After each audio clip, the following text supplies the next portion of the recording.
విడు మొరటోడు అని వాళ్ళు వీళ్ళు ఎన్నెన్ని అన్న పసి పిల్లవాడు నవ్వాడు.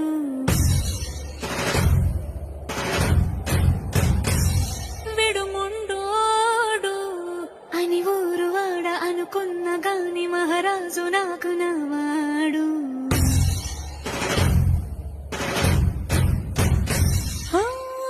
మాట పెడుసైనా మనసులో వెన్న రాయిలా ఉన్నవాడిలోన దేవుడెవరికి తెలుసును నాకన్నా.